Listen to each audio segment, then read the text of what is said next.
Porque el aire dos garmos estió, a suya real cambra, a suya corona alta.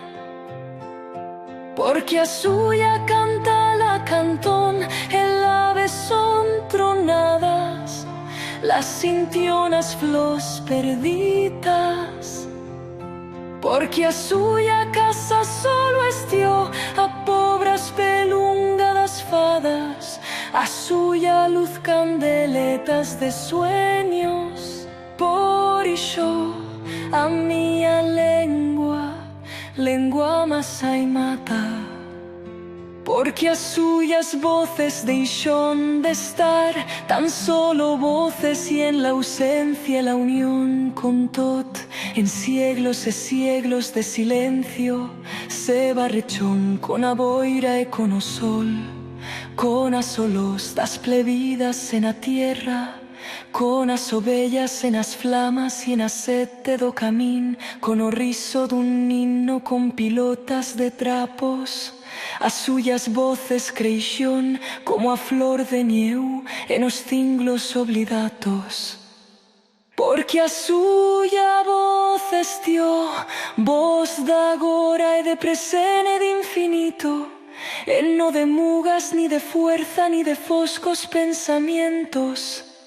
Porque como un sabio perén vivió en a suya ermita sin desellos, cosa no querió saber en o mundo daicións locas, cosa dos que matan u os que odian. Porque por no querer fer mal, prefirió quasi morir en o ferindo, fugir de tot imperio. Soñaba solamente con naixer un día das cenizas.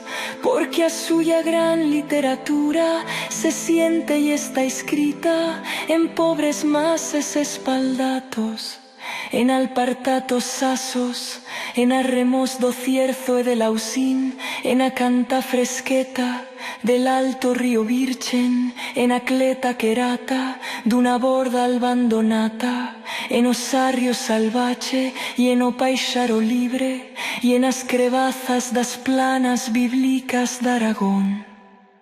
Porque estión pastos e altarias e selvas habitatas por Amatia, o suyo naixedero de parolas. Porque a mía lengua estando alta se tornó humilde como val, a más baixa y a más funda das vals. As suyas parolas son parolas d'auga viva, puyando dende a radiz da nuei. Porque a mía lengua s'abaixó dica o escarnio de tantas lenguas bien vestidas, e as suyas parolas, estando as más bonitas, en duro indignas o fue de tanto fiero riso. Porque quasi a mía lengua s'abaixó dica l'oblido, por iso, a mía lengua masa y mata. Sí, aragonés, na mi alma masa y mata. Lengua masa y mata. Lengua masa y mata. Lengua masa y mata. Lengua masa y mata. Lengua masa